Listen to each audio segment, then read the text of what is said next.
A questão não é que o Estado não existe, ele existe muito bem, a manutenção dele é ótima. Ele só não atende às demandas de quem ele deveria atender.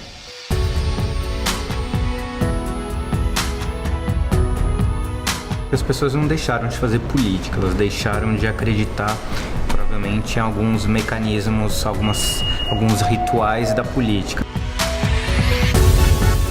A gente está falando de um ecossistema, a gente está falando de diversidade. Cada um traz uma contribuição muito importante para esse processo de construção e de uma nova sociedade.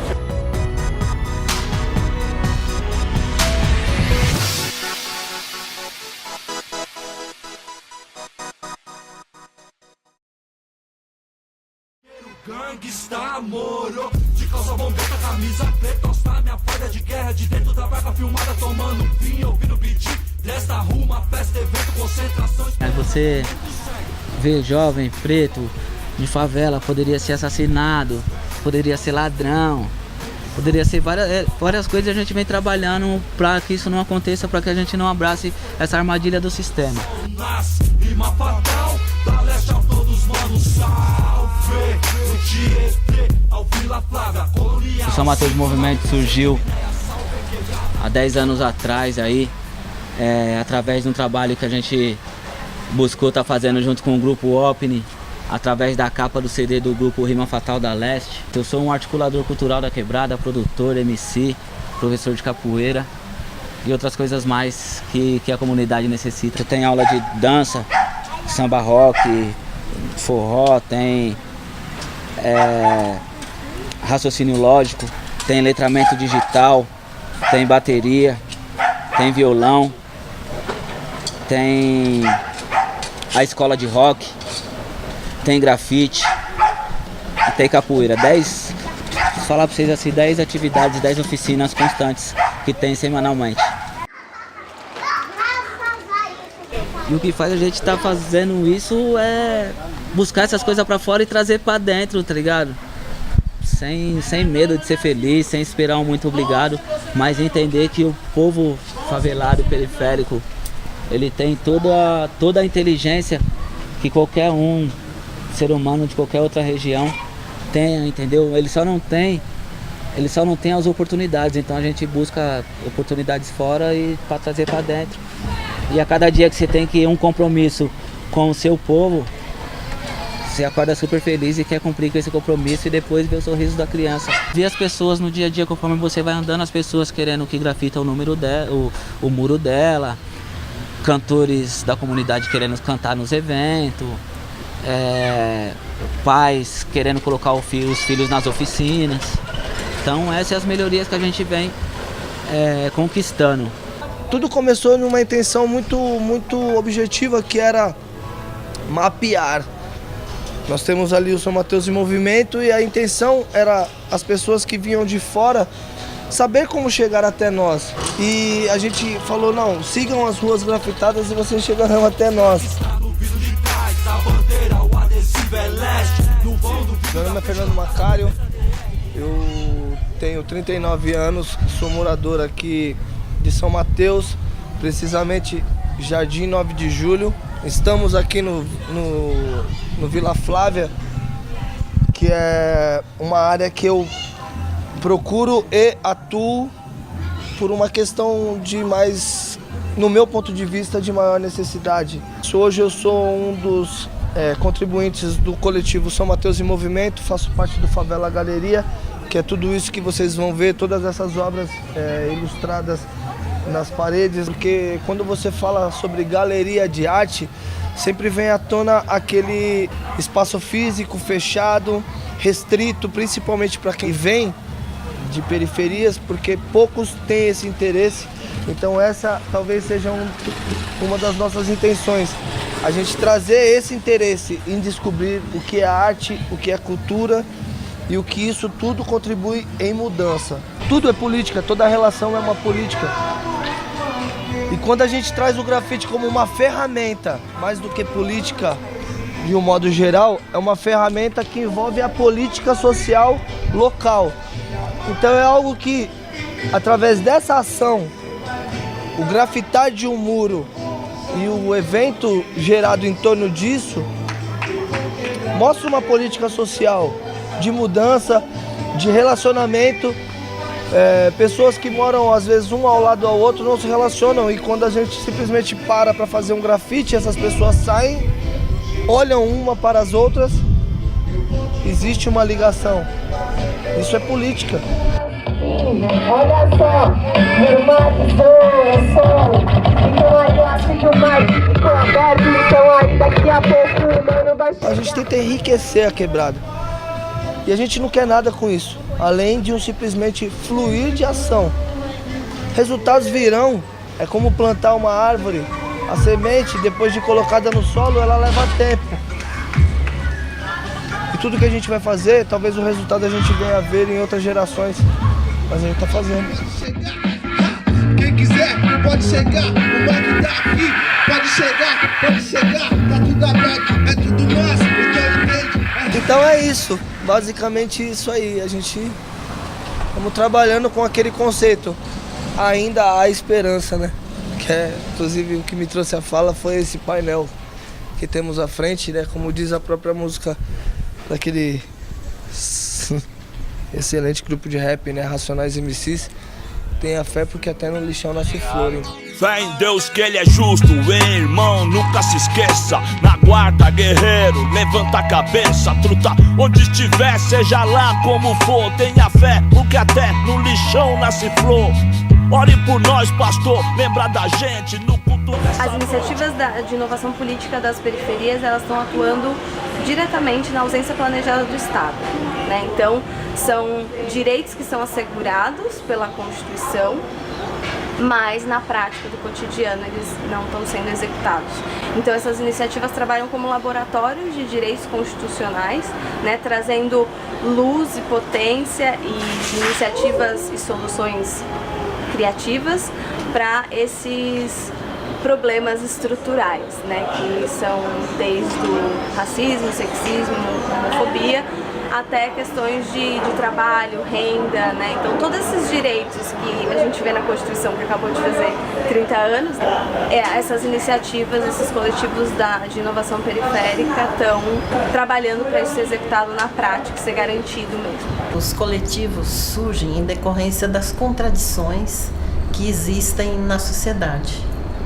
Então, é muito importante a atuação deles, porque são formas de resistência, em primeiro lugar, e também são formas de intervenção social, de intervenção na realidade.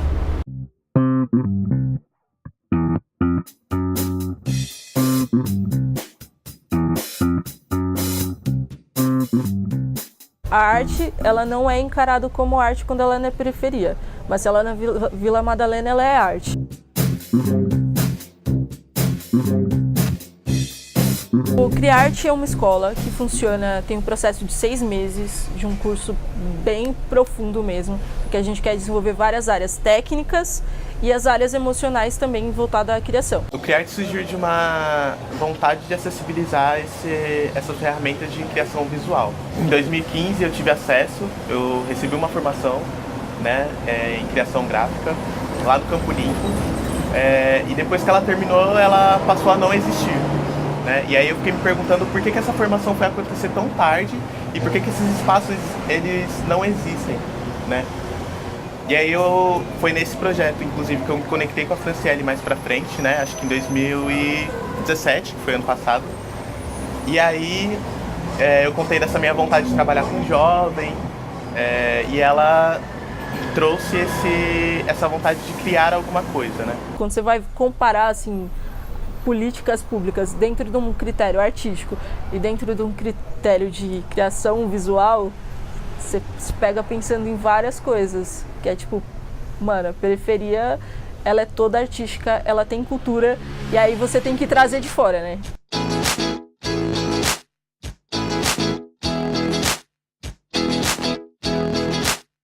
A gente chegou na seguinte decisão: a gente precisa, assim, se apropriar dos atos políticos, das coisas políticas, porque só assim a gente vai ter uma referência do que a gente quer.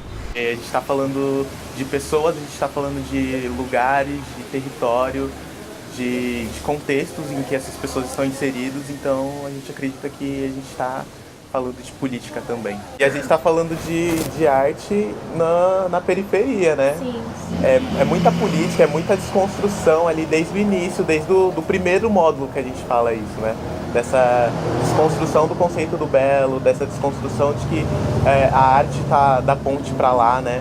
E enxergar também as nossas pérolas que a gente tem aqui, os artistas que a gente tem aqui, o que a gente tem de bom aqui no território também. Então a gente está falando de política o tempo todo. Acho que a política ela tem normalmente 3 grandes definições e cada uma delas tem os seus desdobramentos. Na primeira definição a gente entende política como organização da vida social numa comunidade. Um segundo momento da compreensão da política é o que a gente costuma entender nas relações de poder. Isso envolve tanto a parte de governo, quanto também as dinâmicas entre grupos dentro de uma comunidade que lutam normalmente por recursos escassos. E o terceiro ponto a gente costuma entender como a política ela lida com a questão da identidade. Então, como as pessoas elas são formatadas ou elas modificam os ambientes que criam suas personalidades, suas visões de mundo e a sua noção do que é possível e impossível.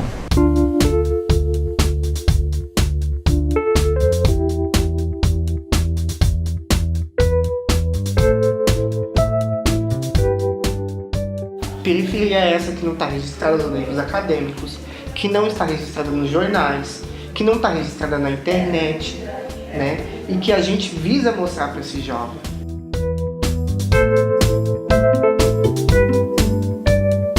Aqui no Centro de Mídia, Mboimirim, que é um dos projetos desenvolvido pelo coletivo de comunicação Desenrola e Não Me Enrola, eu cuido de toda a grade de formação do Centro de Mídia, que é um dos objetivos, uma das missões institucionais desse projeto. É levar a comunicação para os projetos e para as pessoas que fazem algum tipo de transformação social na periferia, né? O coletivo em si tem 5 anos de atuação. E aí, durante esse processo de produzir jornalismo nas periferias, a gente sempre sentiu a necessidade de ter um espaço para produzir comunicação. O Centro de Mídia tem o objetivo de fomentar, né, a comunicação em várias iniciativas e oferecer um espaço de trabalho.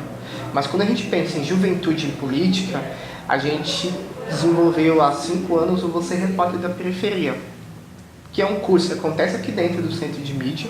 Ele tem duração de 7 meses e ele vai justamente conectar o jovem com a periferia que ele mora. Você repórter da periferia, não necessariamente ele vai falar de política com a juventude, mas ela vai conectar ele com a periferia. E esse é um momento que acontece de forma muito natural, que o jovem ele começa a abrir-se para outras possibilidades, outros horizontes. Porque a gente não quer falar de política com ele, né? De uma forma que, tipo, vamos olhar para as eleições, vamos olhar para como o nosso bairro está carente de um asfalto, está carente de uma boa escola. A gente não fala disso.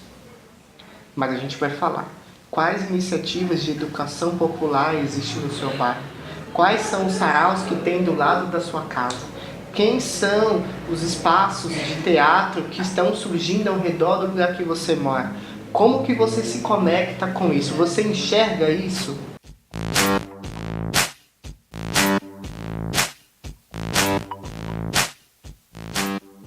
Então a gente leva essa proposta. Quando a gente faz isso, automaticamente ele começa a entrar em vários conflitos com ele mesmo, que é: se o meu bairro ele tem tudo isso, por que eu não vejo? Por que eu não escuto? E por que eu não assisto isso? Né? É um processo natural. E a partir desse momento, esse jovem já está fazendo uma reflexão política, que é: qual o imaginário que o seu bairro tem para você? Né? Como os seus pais, como a sua família, como os seus amigos, como o seu nicho social vê o lugar que você mora. É esse processo político que se dá nesse momento. Estão atuando nessa ausência planejada do Estado, né? Então são iniciativas que estão laboratoriando, experimentando, produzindo a todo momento soluções que vão ao encontro dessas brechas, né? Então as contribuições sociais são inúmeras, desde democratização à comunicação, como o Centro de Mídia Mboimirim e várias outras iniciativas de comunicação aqui em São Paulo e no Brasil. Eles têm um detalhe que eu acho que é importante: os coletivos eles tocam numa ferida que precisa ser pensada nas estruturas de participação tradicionais, que é a defesa de uma estrutura de atuação política mais horizontalizada. Né? Os coletivos têm essa característica das decisões mais horizontais, de uma possibilidade de democratização da participação de todos.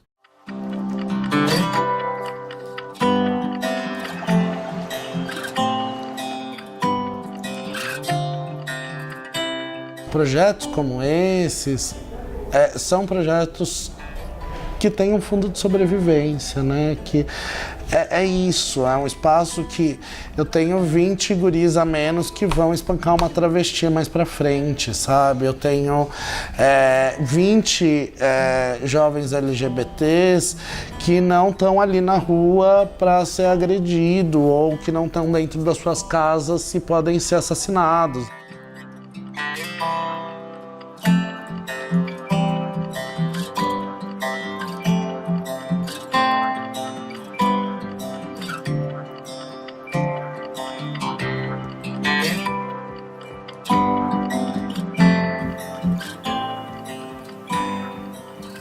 A Casa 1, ela surgiu em 2015, quando eu comecei a receber jovens LGBTs expulsos de casa pela família no meu apartamento.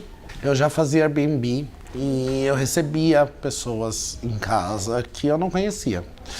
E aí eu percebi que eu gostava muito de receber pessoas que eu não conhecia no espaço do meu lar, assim, e abri. E aí falei, eu acho que tá na hora de eu também usar esse espaço por uma coisa que eu acredito. A casa inicialmente era só um sobrado, onde os moradores residiam na parte de cima, e na parte de baixo a gente tinha uma biblioteca, uma sala de atividades e um espaço para atendimento para a população de rua, com distribuição de roupa e produto de higiene pessoal. Essa salinha, que era a salinha de atividades, acabou ficando muito pequena.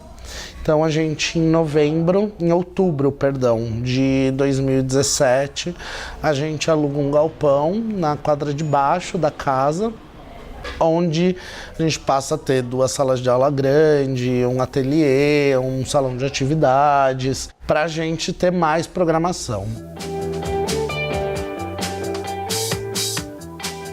A casa ela funciona 12 horas por dia, 7 dias por semana, exatamente para preencher algumas lacunas que os serviços em geral têm, sejam serviços privados ou públicos. A ideia é que ela se expanda cada vez mais e se torne um espaço até, inclusive, 24 horas. Acho que tudo é política. Todos somos seres políticos e todas as nossas ações são políticas.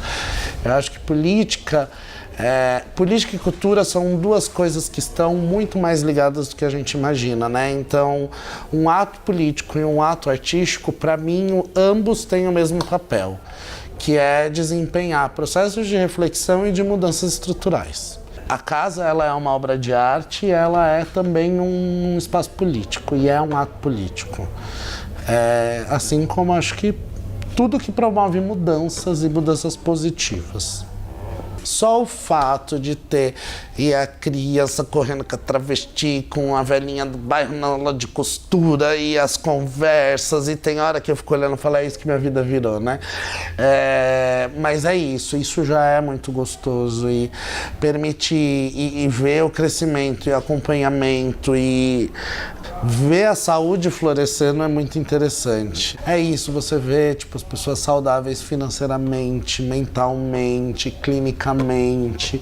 Isso é do caralho, assim, não tem como. É muito gostoso. A contribuição dos movimentos sociais para uma sociedade, os movimentos sociais críticos à exploração e à opressão, não os que são favoráveis a elas, que são em menor quantidade, mas esses que aglutinam os setores da classe trabalhadora na luta contra a opressão e exploração, é fundamental para a construção de uma sociedade melhor, de uma outra sociedade, né? A gente deve a eles, a gente tem uma dívida com esses setores sociais. Essa dívida é impagável. A gente vai passar a vida inteira querendo pagar ela e não vai conseguir, porque são os movimentos sociais que tornam esses desse perfil, que são capazes de projetar uma sociedade melhor. Sem eles, a sociedade tende a ser muito pior.